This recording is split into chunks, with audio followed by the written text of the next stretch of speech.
Welcome to Timekeeping. This show will attempt to chronicle year-by-year changes to the Walt Disney World Resort, from exciting new ride openings to the minutia of a store changing names. Join us as we count down to the 50th anniversary of the vacation kingdom of the world.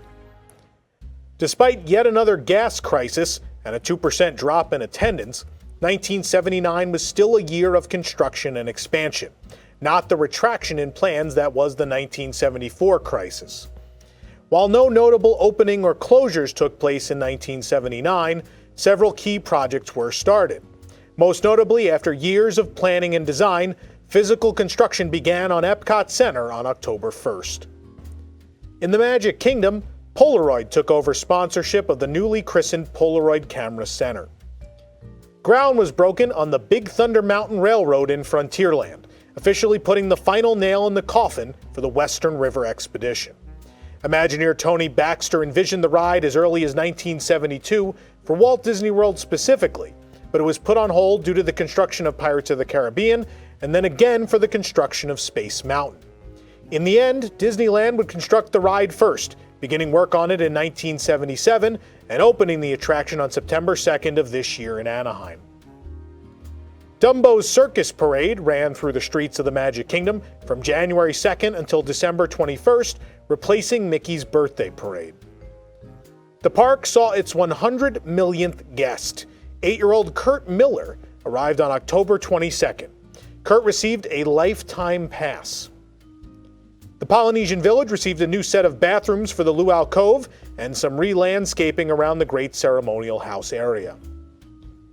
Behind the scenes, other projects were underway. Discovery Island was admitted to the American Association of Zoological Parks and Aquariums. Construction began on a conference center to complement the 140 villas in the Lake Buena Vista area. Walt Disney World also began to build the nation's first solid waste conservation energy facility to convert garbage into energy, heat, and commercially valuable byproducts. With plans near finalized, the company broke ground on Epcot Center on October 1, 1979.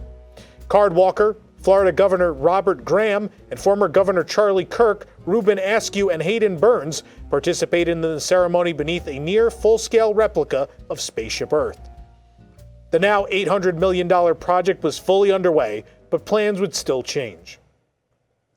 While the 1979 concept art was much closer to what we would get than the previous model, some changes still took place. The American Adventure moved to its final position at the center of World Showcase, flanked by Italy and Japan.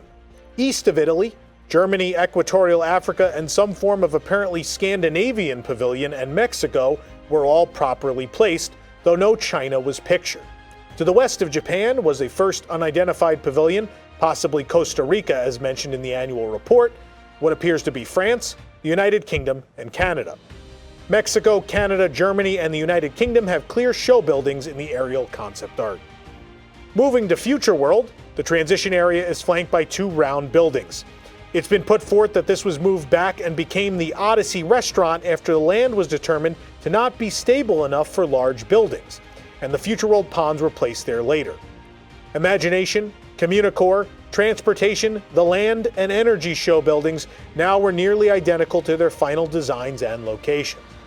Century 3, what would become Horizons, stood in place of the Seas Pavilion, and in Horizons' final spot stood the Science and Technology Pavilion. The concept art also showed close to the proper layout of the entrance plaza, the monorail station, parking trams, and other incidental items. The Fountain of Nations appears further back behind Communicore, not in its center. The entrance fountain appears more like a reflecting pond. The lagoon has two existing waterways leading to the maintenance area and the eventual Crescent Lake area. Both the small islands and friendship boats are clearly visible on the lagoon. Spaceship Earth still appears in gold in this concept art, and though that may be meant to show the sunlight reflecting off of it, the angles of shadows don't seem to support that. All in all, 1979 would be a forgettable year in Walt Disney World history. The year is only notable for the construction that began in it, not really for completing anything. However, with additions like the Big Thunder Mountain Railroad and Epcot now formally underway, the defining shape of most of the theme park experiences of the 1980s was forming.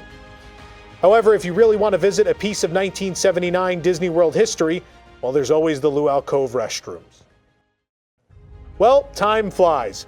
Enjoying your jump from time to time with us? Well, please hit the like button and subscribe to support this show and others.